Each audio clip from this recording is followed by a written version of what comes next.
Les métiers, c'est 250 métiers. Donc certains ont pu continuer à travailler, quelques-uns. Beaucoup ont dû fermer carrément leur entreprise.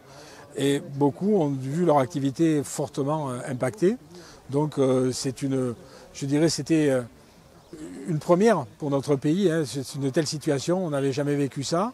On a mis en place très vite un numéro unique afin de permettre aux gens de nous joindre et de répondre à leurs besoins. À ce jour, puisque le téléphone continue de sonner, malgré tout, pour ce qu'on fait habituellement, mais aussi pour, je dirais, la sortie du confinement et puis toutes les mesures d'accompagnement qui peuvent se faire.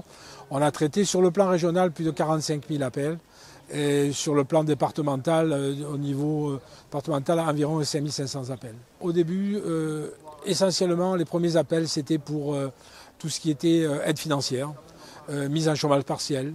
Enfin, je dirais que là, et au fur et à mesure que les aides annoncées évoluaient, on nous appelait pour voir si les gens avaient droit ou pas, puisque quelque part, l'État et le conseil régional se sont adaptés au fur et à mesure qu'ils se rendaient compte qu'il y avait des gens qui étaient laissés sur le bord de la route. Donc au fur et à mesure, ils ont comblé les trous dans la raquette, si j'ose dire, et on a pu aider la quasi-totalité des entreprises en difficulté. L'apprentissage, il a fallu dans un premier temps fermer les CFA. On a pu assurer la continuité pédagogique concernant les cours théoriques. Notamment, on était, j'ai envie de dire, un peu préparé à ça parce qu'on avait développé un outil de modularisation des parcours où on avait des formations qui avaient été découpées en gestes professionnels et on avait créé des tutos qui permettaient d'accompagner les jeunes dans leur travail. Aujourd'hui, on a recommencé en même temps que les lycées.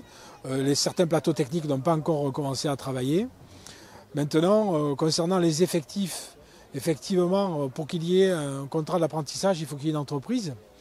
Alors, le gouvernement a bien pris la mesure du danger, puisqu'ils ont, avec CMA France, ils ont instauré la garantie de l'apprentissage.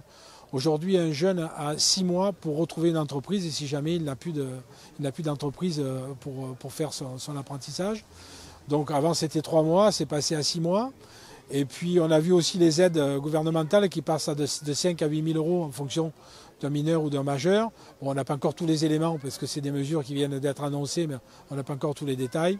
Donc on voit bien que la prise de conscience de l'État concernant l'importance de l'apprentissage. Néanmoins, on sait bien que si l'économie va moins bien, les effectifs de l'apprentissage baisseront. On a 2 missions. On a l'accompagnement des entreprises, notamment l'accompagnement économique, à travers des actions. Alors on a vu par exemple l'importance qu'a pris le numérique pendant le confinement. Les entreprises qui ont continué à travailler en créant des marketplaces, en créant des drives, etc. Donc ces gens qui avaient quelques balbutiements du numérique se sont vus un peu obligés d'y aller. Donc je pense qu'aujourd'hui, on a un vrai besoin d'accompagnement des entreprises sur le numérique. En général, toutes nos mesures d'accompagnement se font grâce à l'aide du conseil régional, que je profite ici de remercier d'ailleurs pour ses interventions. Et je pense qu'on aura effectivement besoin d'eux, encore bien plus, parce que l'accompagnement que la Chambre des métiers fait auprès des entreprises est plébiscité par les entreprises qui en bénéficient. Malheureusement, trop peu en bénéficient. Et si l'on veut pouvoir accompagner un plus grand nombre d'entreprises, il faudra qu'on ait un peu plus de moyens. Ce sont des bonnes choses aujourd'hui. Je pense que chacun apporte, je dirais, son expérience vécue durant la crise sanitaire, les mesures que l'on a mises en place, toutes les bonnes idées qui ont pu jaillir des uns et des autres. C'est bien de se rencontrer, c'est bien d'échanger des idées. Monsieur Isidore de l'URSSAF a pu écouter aussi certaines inquiétudes concernant notamment les reports de charges qu'il faudra un jour payer. Donc voilà. Mais voilà, ce sont de très bonnes initiatives.